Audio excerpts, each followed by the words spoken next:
Et il est 18h, bienvenue si vous nous rejoignez à l'instant sur CNews et sur Europe 1. Nous sommes évidemment en train de parler du Covid, la 5e vague est là, Najwa Ida-Alité. Est-ce qu'on a les moyens tout simplement, je dirais, de faire face et de ne pas nous retrouver dans la situation d'il y a quelques mois où on parlait confinement, on parlait couvre-feu et mesures coercitives ?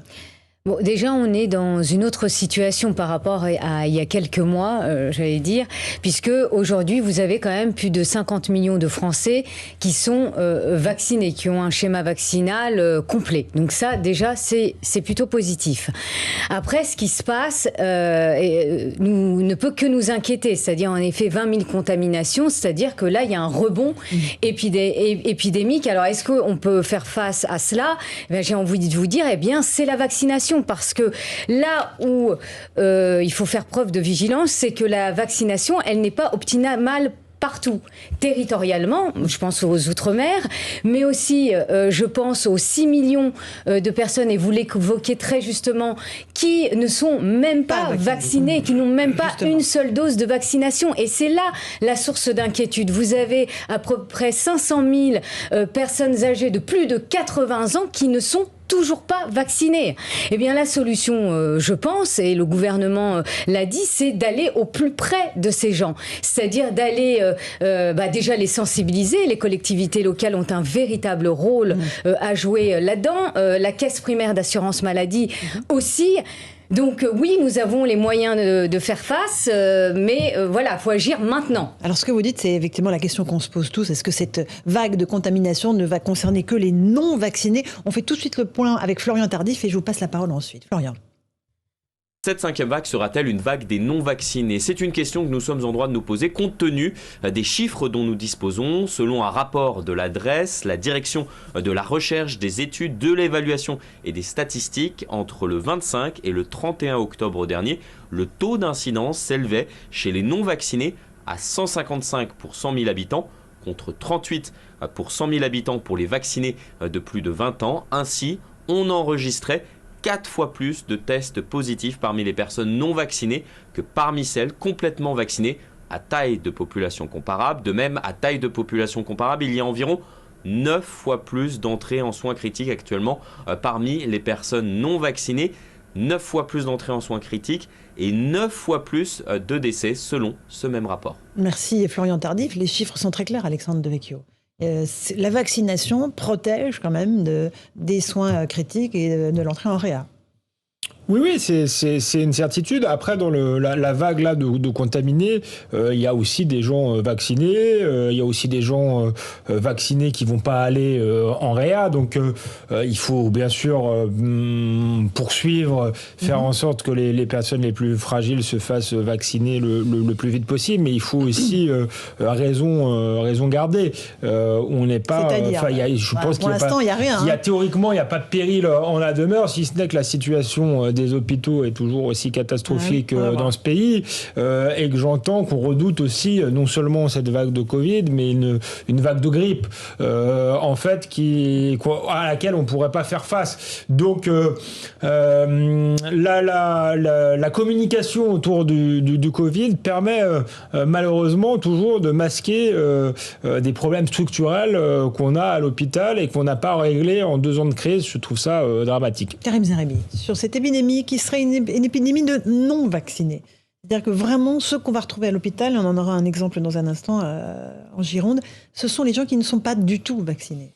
Bon, j'entends ça, moi je ne suis pas médecin, je ne suis pas expert, mais j'avoue être frappé par le terme 5e vague, par l'affolement, plus de 50 millions de Français vaccinés, et on a l'impression qu'on revient telle que la situation l'était au départ, avec les mêmes mots, les mêmes inquiétudes, les mêmes menaces. Gabriel Attal n'a pas été affolant, enfin, je veux dire, il n'a pas... Non, mais quand même, je veux dire, on laisse planer quand même des doutes qui sont porteurs d'anxiété, quoi, je veux dire, donc sur l'avenir, alors que les Français ont quand même été, je dirais, massivement vers le vaccin, 51 millions de Français, et c'est pas le cas partout dans tous les pays européens où ça repart. Il y a un nombre de vaccinés beaucoup moins important que chez nous. Donc ça veut dire que les Français ont écouté les consignes et les recommandations. Et encore une fois, je fais partie de cela, et notamment après l'intervention du président le 12 juillet, où je me suis senti un peu obligé, avec ce pass sanitaire qui crée des obligations, des difficultés à aller, avoir une vie sociale. Je me suis fait vacciner. Et là, je fais partie de ces Français qui sont surpris. Je me dis, on est 51 millions et on nous parle de 5e vague. Pour 6 millions de Français, dont une partie, 500 000 vulnérables, je l'entends, hein, mais ces gens-là, ils vivent pas ensemble.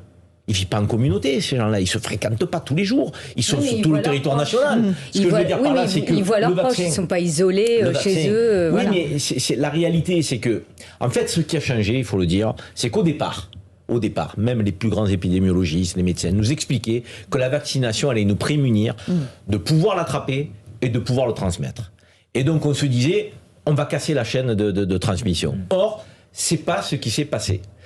Ça évite les formes graves, ça évite de mourir, et c'est énorme déjà, mais ça n'évite pas le virus de circuler.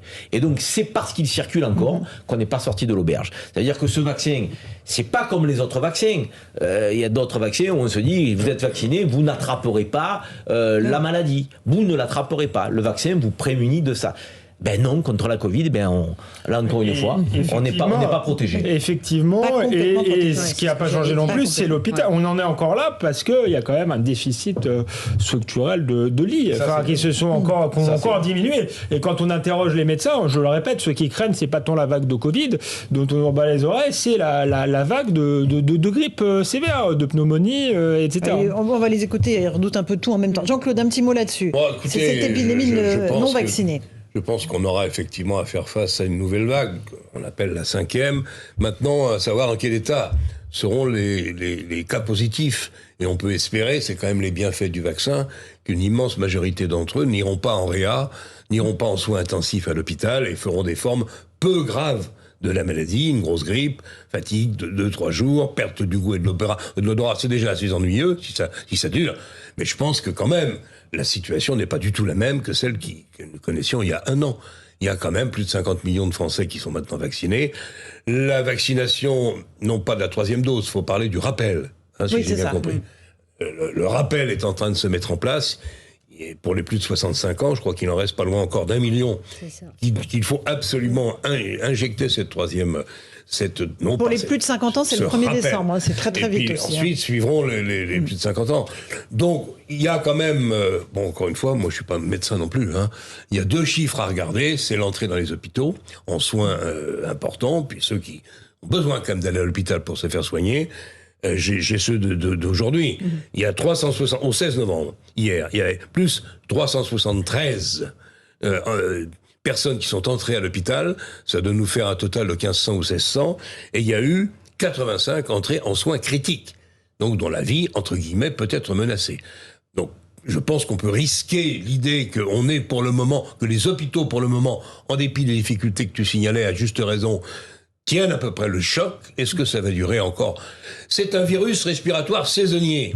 On est aux portes de l'hiver, le virus se réinstalle. Il est venu pendant l'été aussi, malheureusement. Non, c'est surtout, semble-t-il, surtout l'hiver que ça frappe, dur. Là-bas, est-ce que vous enfermez ? On s'enferme parce que et puis les virus saisonniers, la grippe, vous l'attrapez pas au mois d'août. Vous l'attrapez aussi en septembre, octobre. On l'attrape en été aussi, malheureusement. J'espère qu'on va tenir le défi, et c'est pas tout à fait certain. On va aller faire un tour dans les hôpitaux, Jean-Claude. Je crois pas du tout au reconfinement ou à des mesures terribles qui remettraient l'économie de ce pays par terre. Je n'y crois pas une seconde. On va aller dans un hôpital de Gironde, si vous le voulez bien. Arcachon, que vous connaissez bien, rejoindre Antoine Estève, pour voir qui sont aujourd'hui les patients qui sont admis dans les services. Écoutez-le. Parmi les patients admis à l'hôpital d'Arcachon pour des cas de Covid-19 depuis le début du mois, un seul était vacciné. Et la situation ne risque pas de s'améliorer, selon Pierre Labadins, le chef du service des soins continus.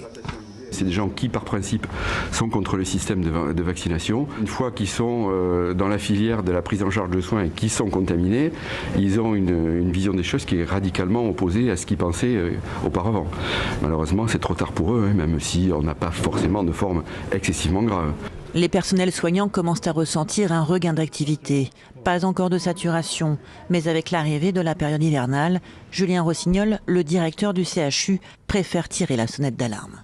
Ça alimente le désarroi des personnels soignants. Le personnel soignant n'a pas besoin de ces personnes-là dans les unités d'hospitalisation. On a beaucoup de malades déjà à l'hôpital et je crois que si on pouvait éviter que les gens viennent en hospitalisation, je crois que ça permettrait aussi de soulager les équipes soignantes. Dans le sud-ouest, le nombre de cas de Covid-19 explose. On compte plus de 140 nouvelles hospitalisations la semaine dernière et 30% de malades en plus qu'au début du mois de novembre. Voilà pour Karine Boutelot et Antoine Estève. Najwa El Haïty, effectivement, ce sont les non-vaccinés qui sont aujourd'hui dans les services. Mais bien sûr, et tous les chiffres le prouvent. Tous les chiffres le prouvent. C'est-à-dire que, je rebondis sur ce qui vient d'être dit, c'est-à-dire que bien sûr que la vaccination ne vous empêche pas d'être recontaminé. Néanmoins, elle vous empêche les formes graves, le développement des formes graves et l'hospitalisation. C'est ça que ça vous empêche, ce qu'empêche la vaccination. Après, la vaccination seule, ce n'est pas suffisant. C'est-à-dire qu'elle doit être accompagnée des gestes barrières. Et ça, c'est vrai qu'il faut le redire. Et c'est vrai que ces derniers temps, l'été passant, maintenant on arrive en hiver, eh bien les gestes barrières, les Français avaient tendance à être plus souples sur leur respect. Mais il s'agit là, de renouer également avec cela. Karine que quand nous étions 67 millions de Français non vaccinés, on craignait à juste titre la saturation des services de réanimation, des lits en hospitalisation. On le craignait. On est 67 millions, ça fait beaucoup quand même. Quand on a 6 millions de non vaccinés, on craint la même saturation. C'est énorme, 6 millions. Mais on passe d'un pays qui s'était calibré pour accueillir sur une population de 67 millions des personnes frappées de la Covid, âgées ou pas. Donc on était calibré pour les accueillir, avec un nombre de lits, le plan blanc et autres. Et là, on a 10 fois moins. Et on a l'impression qu'on est en train de trembler, de s'affoler. J'arrive pas à comprendre, le variant, si vous voulez. Le variant anglais était très violent, très contagieux. Non mais d'accord, contagieux. Je parle encore une fois des 6 millions qui sont en risque d'hospitalisation par rapport aux 67 millions que nous étions sans être vaccinés au départ. On était calibrés. Alors, ils étaient en surcharge, ils étaient en tension, les hôpitaux. Mais on se disait, on a une capacité de 10 000, de 15 000, on pourra aller... Aujourd'hui... Il a dit, Alexandre, et moi je suis assez d'accord avec lui, on a l'impression qu'on n'a pas tiré les enseignements de cette tension. Quand vous êtes 2 ans après la crise, à 20% de lits en moins, mais politiquement il y a une faute. Non, mais je suis désolé de le dire. Il y a 20% de lits en moins ? Vous allez me le dire. Eh ben, je vais vous le dire. Eh bien, tout simplement parce que vous avez, ces derniers temps, et on en parlait, vous avez un malaise aussi des soignants. Il est là, on va pas. Ils sont fatigués. Il y a eu. Là, on parle de 5e vague, donc ça, c'est une réalité. Donc, ça a entraîné des gens. Ça a entraîné plutôt des démissions. Un certain nombre de. Je termine. Je termine. Ça a entraîné des démissions, donc des gens même qui, du coup, se sont dit, on va se faire un autre métier. Donc voilà. Et à côté de ça, vous avez aussi des lits qui ferment par voie de conséquence parce que vous n'avez pas les soignants qui puissent permettre l'ouverture de ces lits parce que il faut être formé. Il faut être, il faut être formé en réa. La formation, elle est spécifique. Si on fait la guerre et qu'on met 2 ans avant de former les gens, je pense qu'on va la perdre rapidement. Du reste, mais ça ne se fait pas du jour au lendemain, la formation. Du reste, le malaise dans le domaine médical précédait largement le Covid. Et une fois qu'il y a eu la crise du Covid, on aurait pu en tirer les leçons, payer mieux les gens. Ils en ont tiré les leçons. Payer mieux les gens vraiment. Le Ségur de la santé, c'est quoi ? Essayer de les embaucher, commencer à les former parce qu'on nous dit qu'il y aura... visiblement, ça n'a pas été efficace puisque les gens démissionnent. Donc je veux bien que vous ayez tout fait bien, mais... oui, il y a une augmentation des salaires. Moi, je pense qu'il y a 2 choses. Il y a ce problème des lits qui perdure, mais il y a aussi une petite musique de la peur qui est agitée politiquement parce que c'est bien pratique. C'est une manière aussi de ne pas parler d'autre chose et de gérer les populations. On fait une toute petite pause. On se retrouve dans un instant avec la même énergie. On ira dans un hôpital justement à Nice où il y a un cri d'alarme qui est lancé vers les personnels soignants. On écoutera ce qu'ils ont à nous dire. A tout de suite dans Punchline sur Europe 1 et CNews.